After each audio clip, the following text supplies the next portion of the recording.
Hi, everyone. This is Betsy Wurzel, your host of Chatting with Betsy on Passionate World Talk Radio, where our mantra is to educate, enlighten, and entertain. Folks, I have a special guest all the way from Israel. I love talking to people from Israel. I guess it must be because I'm Jewish. It's in my DNA. I just feel like a real connection to Israel because I am Jewish. And with me today is Rena Yutkowski. She is a professional memory coach and geriatric social worker who is founder of Memory Matters. Rena teaches online memory improvement courses to midlifers and seniors.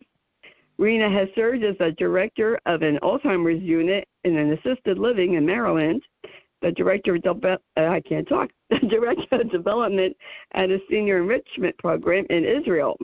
She's trainer for dementia caregivers, a facilitator at support groups, and she does international lectures on aging. Rena has a Facebook group, Memory Matters, Tips and Tricks for Midlifers and Seniors. And I'll tell you what, folks, I highly recommend checking out, joining the Facebook group because Rena does meetings in there, and I belong to the group. Unfortunately, I haven't been able to attend any, but I've seen Rena do a presentation, and Rena is awesome. And Rena is also a memory coach for an international anti-aging clinic where she does one-to-one coaching and is working on a comprehensive program to prevent dementia. I forgot to add my disclaimer, so let me do it now. I get so excited I forget to say it.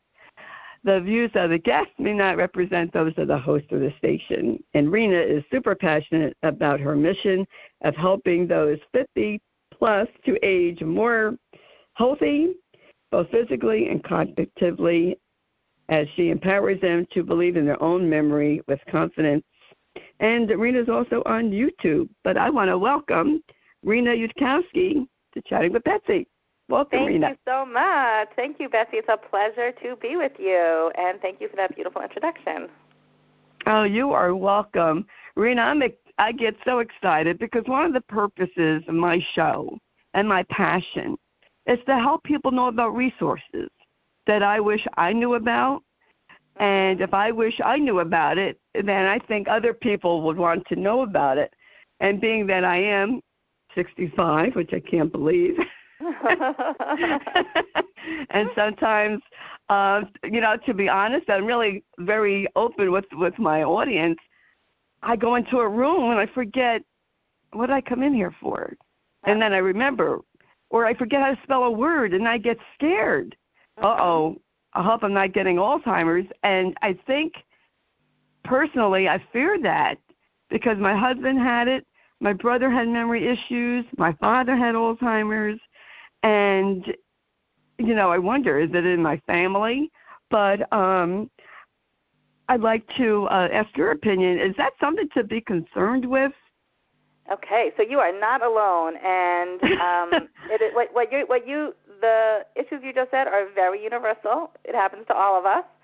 And one of my favorite webinars that I teach is called "What Did I Come to the Fridge For?"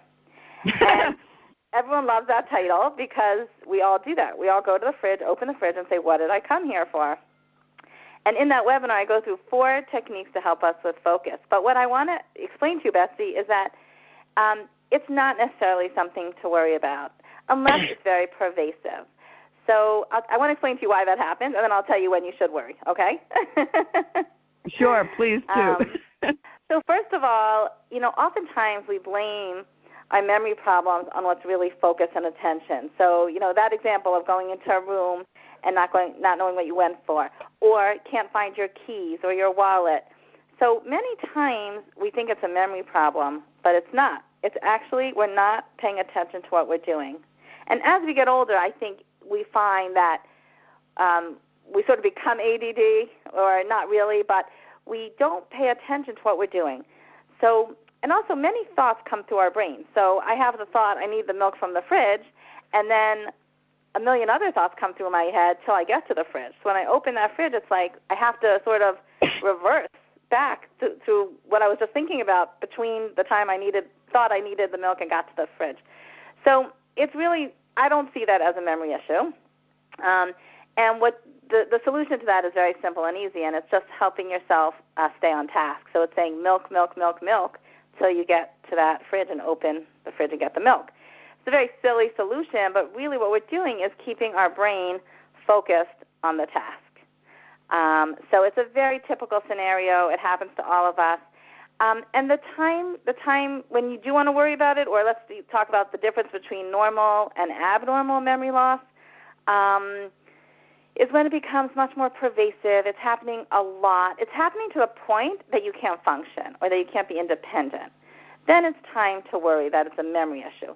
So if it's happening once or twice, and it's really, you can just move on and it comes back to you easily, that's not so concerning. When it's concerning is when you really, when you pick up your keys and don't know what to do with them, or when you're driving and you get lost, or, those are more extreme examples, or when you can't remember the whole experience versus part of an experience. Like it's normal to forget part of an experience. It's not normal to forget a full experience. So when it becomes more pervasive, or when you're not, you can't be independent anymore, or when it's impeding your daily functioning, then it's more concerning. But until then, if it's a couple memory lapses here and there, our mind goes to very scary places, and that's also very normal. And part of what I do is give people the confidence to believe that they can remember better, that they can improve their memory, because they really can. So instead of something happens to you and you go, oh my gosh, am I getting Alzheimer's? Instead, through my courses and all my tools and techniques, instead you can replace that self-talk with something more positive, gentle, and affirming and confident, like, I got this. I know how to remember this. So I love that. That's an intro. Yes, I really love that. I have to say from my own personal experience, Rena, that I go to a neurologist for migraines, but after Matt died, and, because I am 65 and there are people who have lost spouses, partners, and there's widow's fog, and I was really concerned. And I told the neurologist, I said, I go in the room, I forget what I went in there for, forget how to spell a word. Mm-hmm. And he said, Betsy, you've been under a lot of stress, which I was. Mm-hmm. He said, wait a few months, and if you're having a problem, we'll get you tested. He gave me like a simple test, and I had to think how to spell a word backwards. Yeah. But I did fine, and that's another thing as we age and we lose our partners and spouses, and you get that widow's fog, as they call it. Yeah. It's scary, and I just want to tell the audience, if you're concerned, I beg you, from the bottom of my heart, please see a neurologist. If you have to see your primary first, get a referral if you're in one of those HMOs. And go get screened. Really, it's so important to get screened. Absolutely. I tell anyone that's concerned about their memory to go check it out, because if it's nothing and they tell you it's nothing, then you can go on and you can do the things that are healthy to stay sharp. But if it is more serious, we are in the point in time with health that we're really trying to do a lot of preventive, and we're trying to catch things early on, so that again we can stay sharper longer. So definitely go check it out if you're concerned. And what you were talking about, the grief. Yes, grief, stress, and there's a whole long list of things that can cause memory issues, and it's not dementia. So it could be anything from a UTI, a urinary tract infection, to stress, which actually chronic exposure to stress can shrink our hippocampus, which is in charge of learning and memory. A grief reaction definitely can make us have brain fog. And the list goes on. There's medications that have side effects of memory loss. So if you are experiencing memory loss, it could be so many other things besides dementia. And that's the other reason we want to go check it out, because you want to either rule out those things, or if it is one of those things, there are a lot of things that are treatable. For example, sleep apnea. Sleep apnea causes memory loss, but that is treatable. and people don't know that. So it's important for people to realize that there are other causes of memory loss other than the different types of dementia, and many of them are treatable. Yes, they're, thyroid, functioning, lack of certain vitamins. Yep. There could be toxins in your body That's a big that one. can be causing it. Yes, so it's best to get checked out. And I have to laugh, Rena, because it's so true. We do have ADD. I think I sometimes have it. We're doing so much at once, especially if you're a caregiver, which was my experience. You try to multitask as much as possible. I'm finding now that I cannot multitask. I heard it wasn't good for your brain anyway. Now, if I'm doing bills, I have to do bills. I can't do bills and laundry at the same time or watch TV. I have to just concentrate. Yes, and you're not alone, Betsy, and this is normal also. As we age, it gets more difficult to pay attention to more than one thing at a time. Multitasking is one of my pet peeves because it's actually one of the first techniques I tell people to improve their focus. Stop multitasking because it does trip up our brain. So when you're doing bills, if you stop to write an email or stop to answer your door, you come back to do it, it's going to take you longer because you just got distracted. Every time you switch tasks like that, we're wasting time. And if we just sit and do it, like let's say bills, you sit and do the bills and you focus on the bills, it is much more efficient to do that than to keep getting up or answering the phone or checking your email. But we live in a world that is so distracting from all the technology that we've all gotten so used to checking our email, scrolling through Facebook, opening a lot of windows on our computer and flipping back and forth. But it actually trips up our brain. And they did research in the workplace, and they found that people that multitask made double the amount of mistakes. We grew up thinking that if we could do so many things at once, we're more efficient, but it's really not true. In fact, I saw a very interesting statistic that multitasking temporarily lowers your IQ by 15 points, temporarily.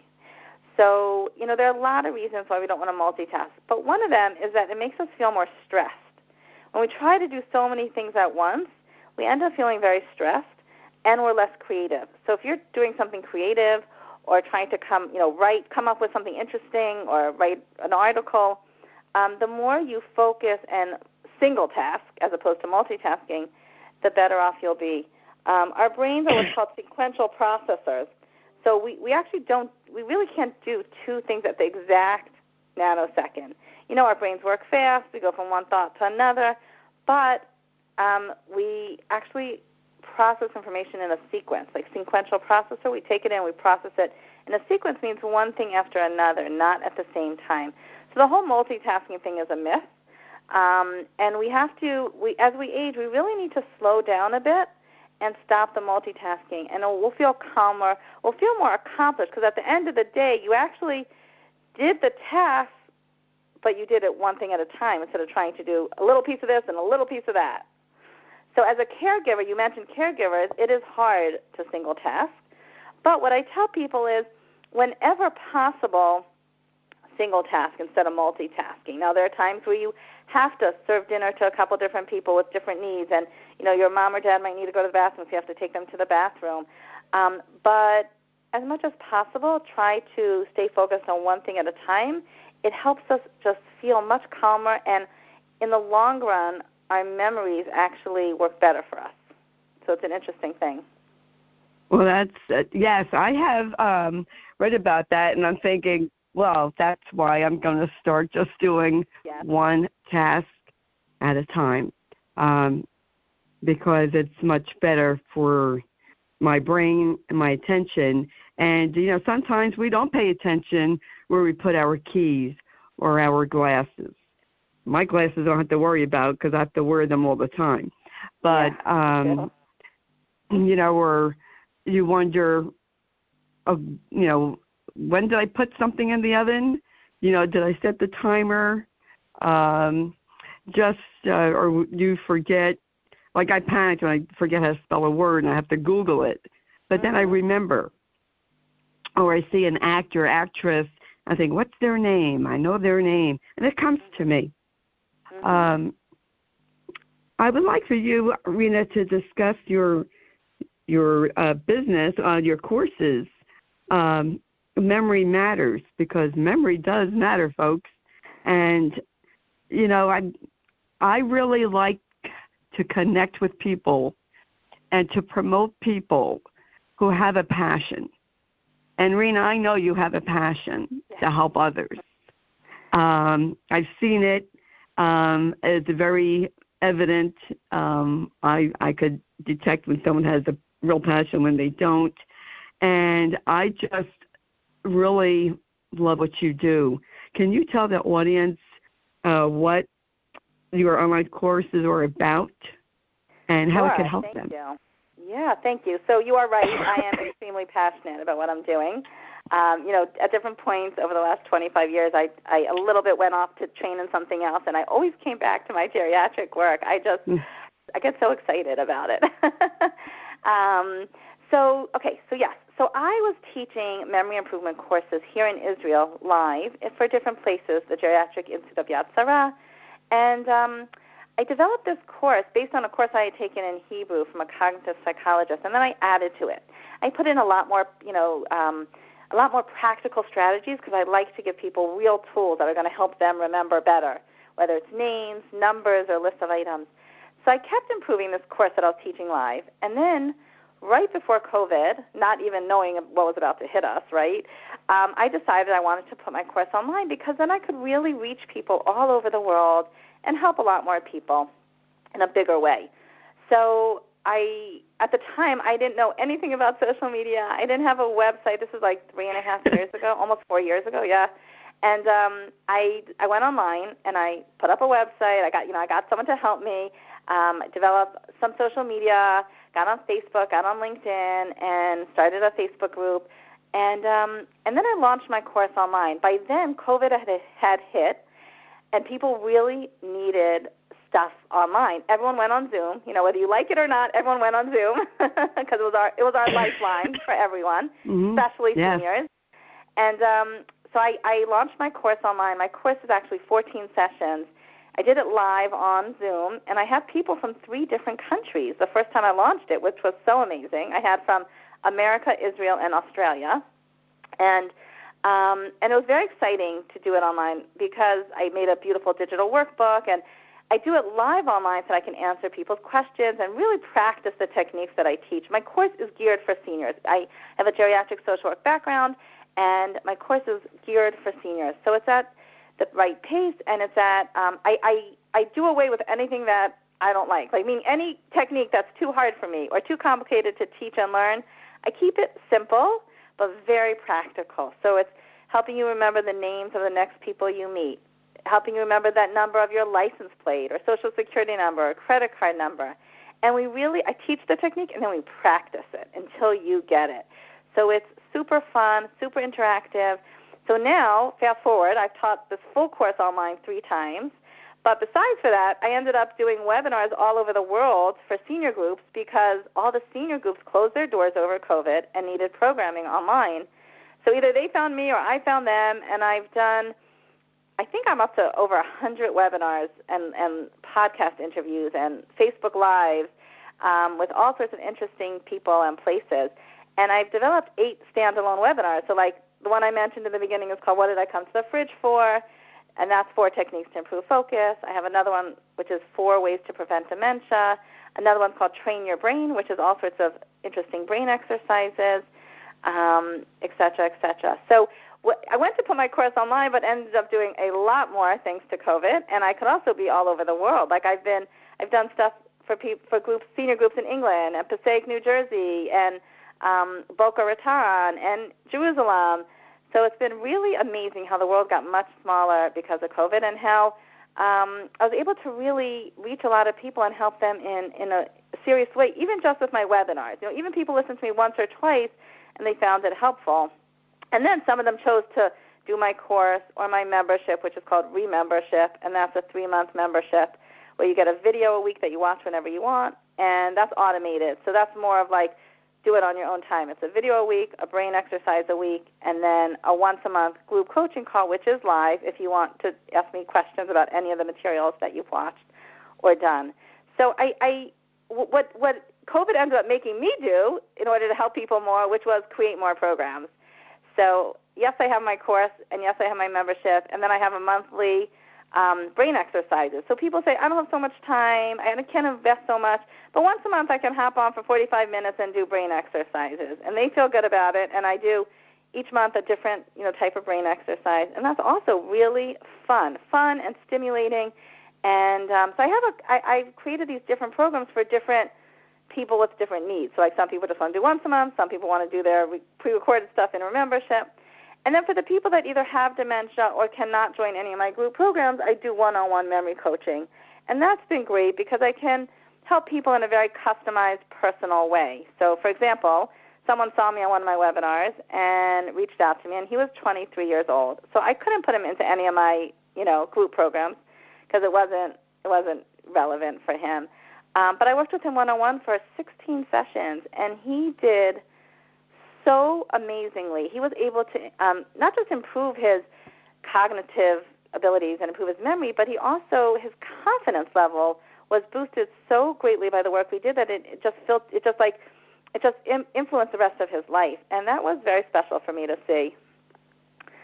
So that's a little bit about some of my offers. Yeah. That's wonderful. It just popped into my head. Do you work with people who have brain injuries? Yes. So that has come to me a lot because that is a very special niche.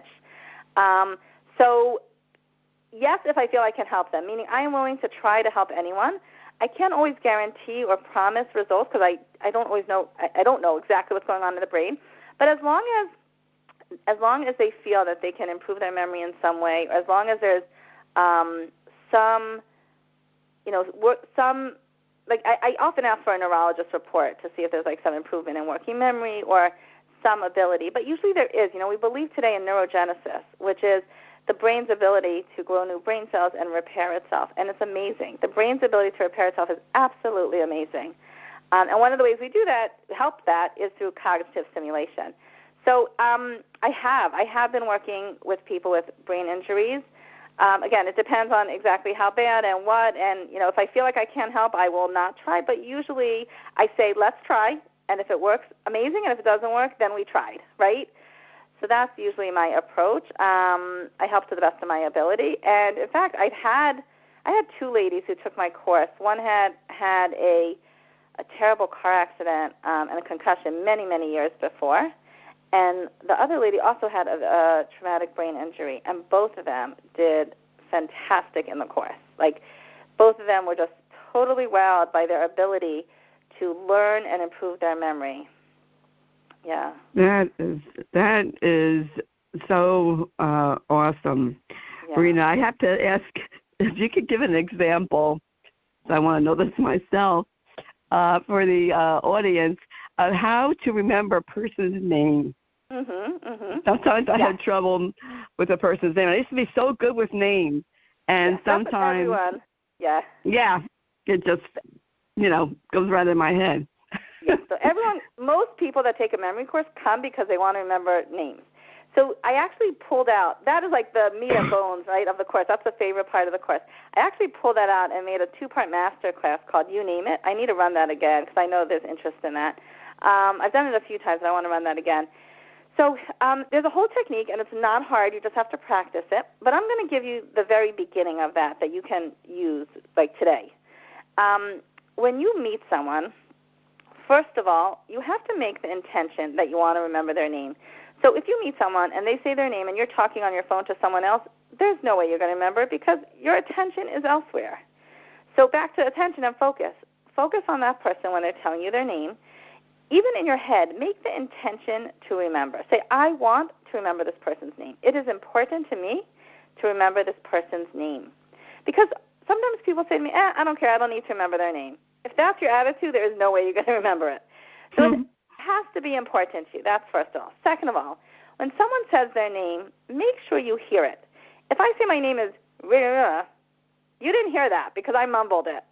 There's no way you can remember something that you didn't hear clearly. And oftentimes people say their name so quickly that we don't catch it. And then we say we don't remember it. But it's not that we don't remember it, it's that we didn't hear it in the first place. So you have to make sure you hear it well. And then here's a really easy, good technique that works. Repeat it back to them.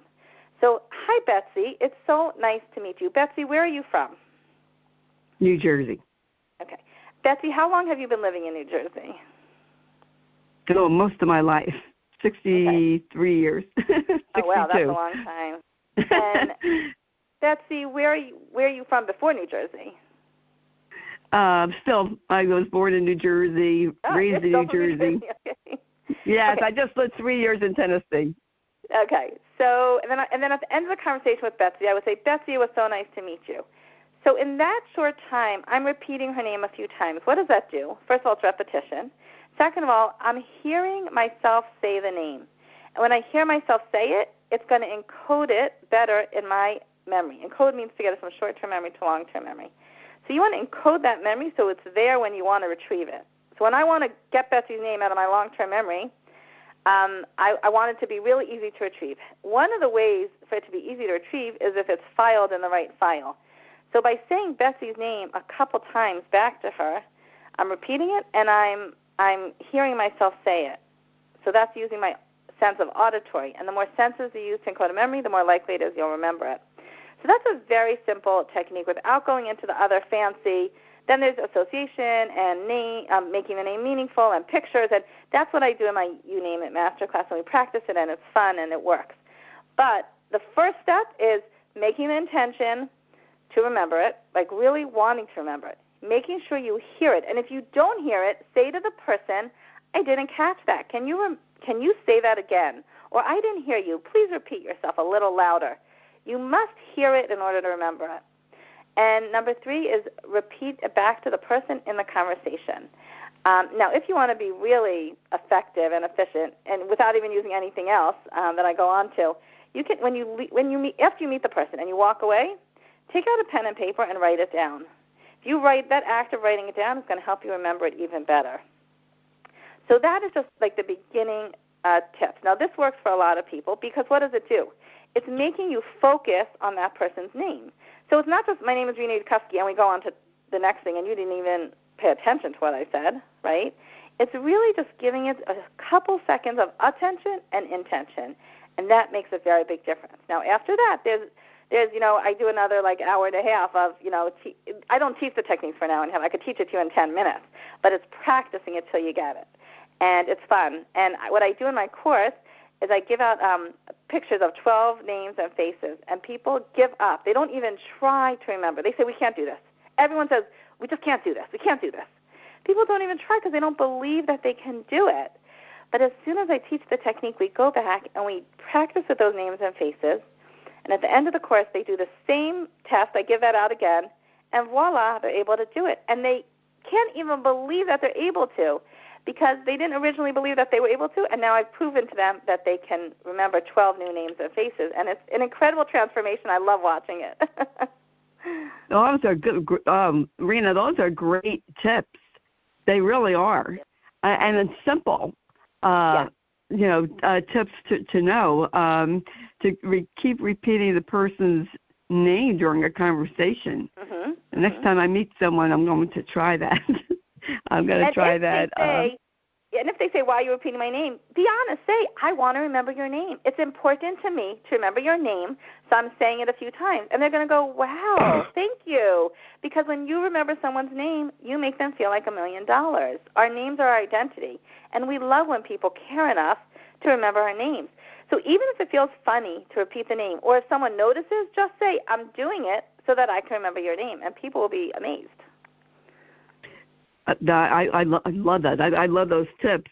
And Rena, I'd like for you to discuss about your Facebook group, Memory Matters, Tips and Tricks for Midlifers and Seniors, because I think, it's a great group to join. And please tell us about your Facebook group and why people should join it. Thank you. So, I started this because I wanted to bring together people that wanted to improve their memory. So we have a 1,000 seniors from all over the world, and I mean all over the world. And I try to post in there either every day or almost every day.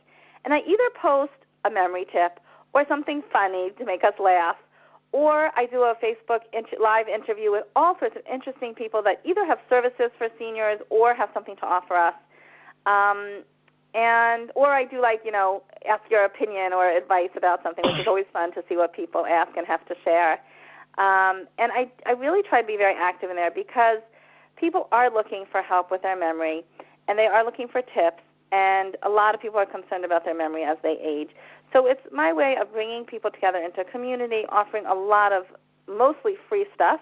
And then when I launch my course, I do tell people. So it's a way also to know anything interesting that I'm doing if you're interested in being part of that, and that's an opportunity to see what else I have going on. And then sometimes I do webinars with people. I did a caregiving summit. I don't know if you saw that, Betsy. We did a caregiving summit, a 2-hour summit with Deb Compton, Oren Aviv, and Loretta Van. Yes. The 4 of us. Yeah, the 4 of us spoke, and it was free, and it was amazing, amazing, amazing. We had a very high sign-up rate, and that was our gift to caregivers because we really want to support caregivers. Yes, I actually interviewed Debbie Compton twice. Oh, yeah? On my show. Yes. She's great. Very, yes, she is wonderful. And that's wonderful. This is, technology has its great points, folks, Yep. and Yeah. being able to consult with Rena, attend her online courses, join her Facebook group, it's wonderful. And I have to pick your brain, Rena, because I'm curious. Mm-hmm. I'm a curious person, Sure. curious mind. I know how we think of aging can vary from country to country and culture. So in Israel, where you are, what's their attitude about aging, and does it vary among the different cultures that are in Israel? Okay, so it's a great question. I've been in Israel 23 years, and I've seen a huge breakthrough and revolution, and Israel has come a long way in caring for the aging, and even just in the 23 years I'm living here. So there are 2 things I want to talk about with that, and one is value-based, caring, because it's a Jewish country, and there's a very high value on the preciousness of life and the honor that we give to seniors. So we see that all over here. Like, people are really, really caring and loving to older people. Like, if there's an old lady crossing the street, there'll be 10 people coming to help her. You know what I mean? Like, right. That's just a little example. But it's a value-based culture, which means that there's first of all, it has to do with honoring parents, which is, a very high value for us, and we consider it a mitzvah. It's one of the commandments. So based on that is how the care here is going to work. Now, that doesn't mean that every nursing home is an amazing place to live in, because nursing homes are still not great places for the most part. Although I should say I have not been in a nursing home in a long time. But so based on our values that we really we want to help people live as long as they can. We want to give them quality of life. There's a serious emphasis on value-based care, meaning because we appreciate life, value life, and value caring for our parents, that's going to come through in our attitudes about aging and how we care for them. When I first came here, I worked for an organization that was among the pioneers in aging care. It's called Milabev, and they were really the first to start community clubs for the aging here in Israel, what you would call in America adult daycare. And they had some that were specialized for memory care, and they had in different languages. So we had one in Russian for the Russian immigrants. We had, obviously, in Hebrew, several in Hebrew. We had in English. And then I think they started one in Spanish, but I actually didn't work for them anymore when they started that. So that was an amazing experience. I really got to be part of that organization, which, like I said, were pioneers in the field. And then I taught for them. They ended up starting this geriatric institute, and I taught for them. They also trained the foreign workers. They brought over a lot of Filipino workers here who are amazing with the seniors, but they weren't trained. So Milabev trained the seniors in elder care, and I was part of that training team as well. So I've done a lot of interesting things. So that's the first thing about Israel and care is our value system. The second thing I want to say is technology. Israel is really at the forefront of age tech stuff, and I'm not so involved in it, but I'm meeting the people. I've been being connected by different people, with different people, with these startups, all sorts of startups for technology to help people age in place, help people age better and more, easily, stay in their houses with more like sensor stuff and memory cue stuff. And I've been meeting the people, and it's so fascinating how many of them are in Israel. And so this age tech Israel's very, very technologically advanced. And the people that are also interested in aging are combining the two fields with these interesting startups. And I'm working with a marketing person here in Israel who is connecting me with some of these people. So that's also interesting to watch. In fact, someone in America told me about someone that had this like a clock for people with dementia that had a clock and a date on it, and then it had more features like with video that they could see their grandchildren. And it turns out someone in America told me about this guy in Israel who has this. Turns out he lives in the same city. I met him in person, and I had no idea that he was right here. It was just funny that someone in America had to hook me up with someone that lives right near me. Yeah.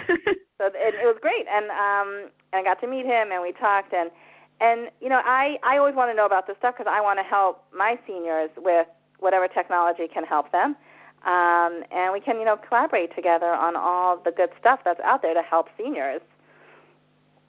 Yes, there's a lot. I've done several shows about technology and seniors staying in contact, with their loved ones using technology. So it's really amazing. I have to ask, because I am nosy, how did you end up in Israel? Okay, so that's also an interesting story. So I was working in Baltimore. I was the head of an Alzheimer's unit in an assisted living facility. And I got engaged, and my fiancé wanted to come learn here. And I thought we were coming. He was a rabbinical student, and I thought we were going to come for like a year or two and then go back to America. So and my younger sister was living here as well, so that was, I had some family here.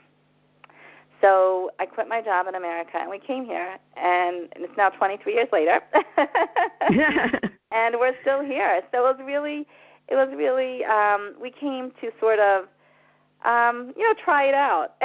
And, thank God, we were very happy. I have 4 children here, and I got very involved in the field of geriatrics here, which was really amazing to be, like I said, at the forefront with that, this Mila Bev was pioneering in a lot of different ways for the seniors here. So that was exciting for me. But yeah, that's how we ended up here. And then we stayed. No. So we never, we've come back to visit, but we haven't moved back.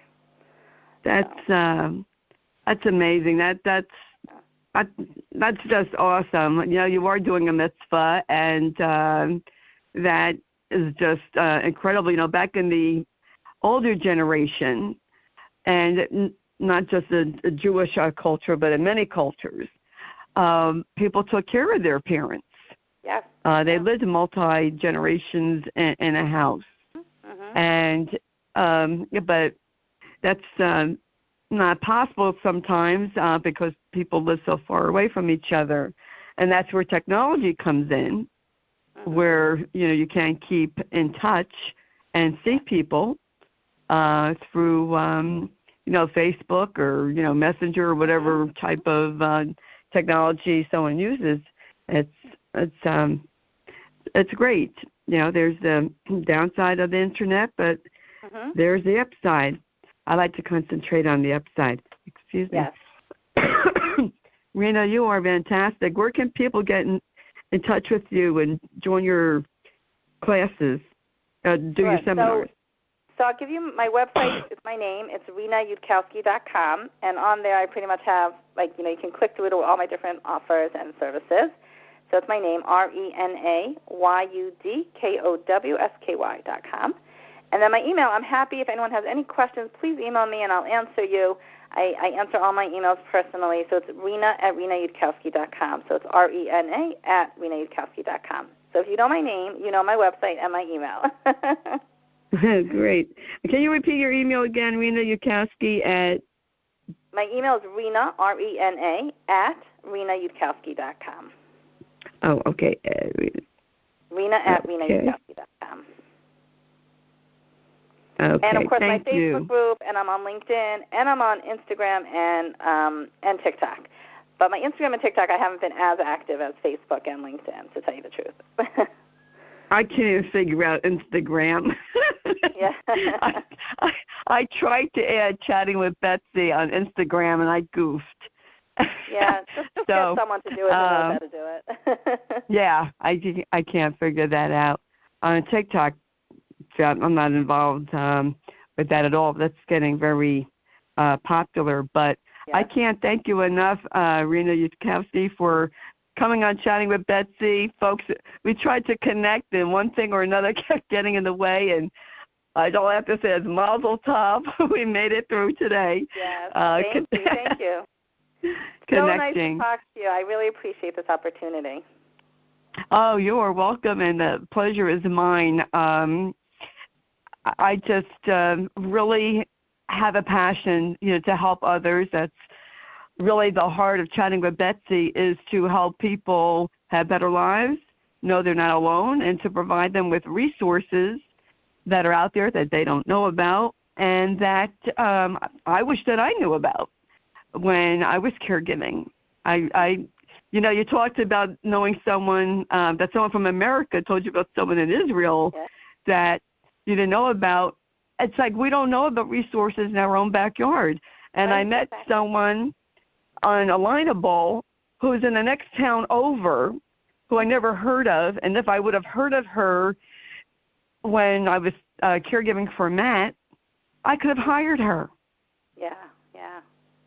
Did not even know she was in the next town over. So this is really very passionate about what I do and helping people to know that there are resources, and we don't know what's in our own backyard. Forget about national. We don't even know what's in our own state or towns. But I can't thank you enough, Rena, for coming on Chatting with Betsy. I appreciate what you do. Thank you. I appreciate what you do as well. Thank you. Folks, excuse me, the cough. All the information about Rena Yudkowsky and what she has to offer, her website, email, Facebook, and how you can connect with Rena will be in the blog that Jeannie White writes in the blog. She's station manager when Jeannie produces the show. So thank you, Jeannie White, for all that you do. And I want to thank Lillian Caldwell, CEO of Passion World Talk Radio, who makes this all possible.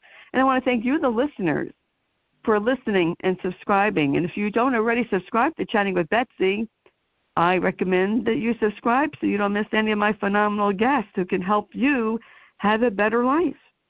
And it is free to subscribe to Chatting with Betsy on Spotify, Spreaker, iHeart, YouTube.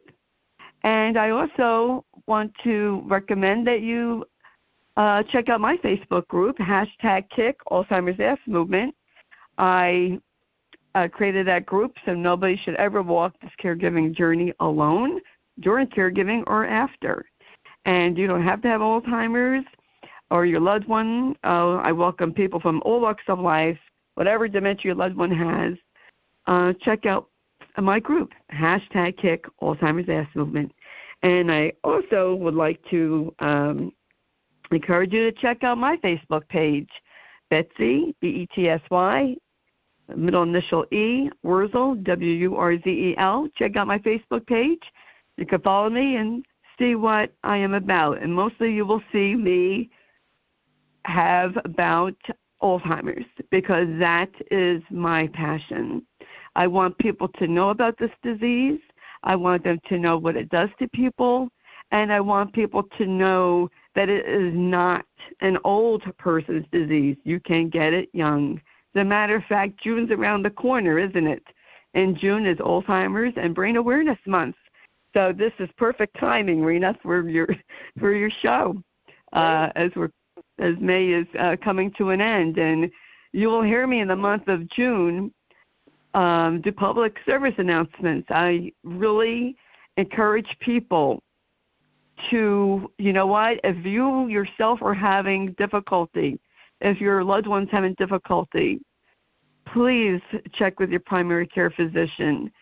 I know things are more advanced now than they were 13 years ago when Matt was starting on his Alzheimer's journey. And I know sometimes it can be difficult to get a proper diagnosis, but please do please get screened. Now, I think it was in 2019, that my husband's primary care doctor started to pre-screen with doing the clock for screening people for Alzheimer's and other dementias. And I said to him, he's Jewish, I said, Mazel Tov, you're doing this now.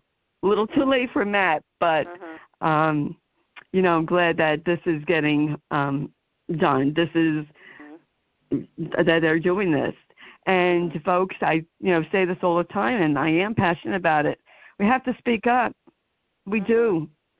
We have to be advocates for ourselves, our loved ones, and take control of our health. And, if you want to keep your memory intact, and who doesn't really, I highly recommend you contacting Rena Yukowski. And I know she's an asset, and I know that Rena's courses can help you, and even joining her Facebook group. Join the Facebook group and see what Rena's about. And then you might want to join the online courses. So check it out, and it will be in the blog. And that's what I have to say today, folks. Excuse me, I have to cough again. My asthma. And that's what I have to say today, folks. And, in a world, and I always say this at the end of my show, in a world where you could be anything, to please be kind and shine your light bright, because if we all did that, it would be a much brighter, kinder world, and we all need that now. And I just want to thank you all for listening again. I am passionate. Please share the show. Help me to help others. I can't do it by myself. I need you to help me. And when you do share the show, you are honoring Matt's memory. Because it's because of Matt, really, that I am doing this show. I was discovered by Jeannie White doing a video in my car, and I did videos because I want people to know about Alzheimer's. I want them to know anyone can get it. And I talked about caregiving. So that's what I have to say today. Thank you for joining me. This is Betsy Wurzel, your host of Chatting with Betsy on Passionate World Talk Radio. Bye-bye now.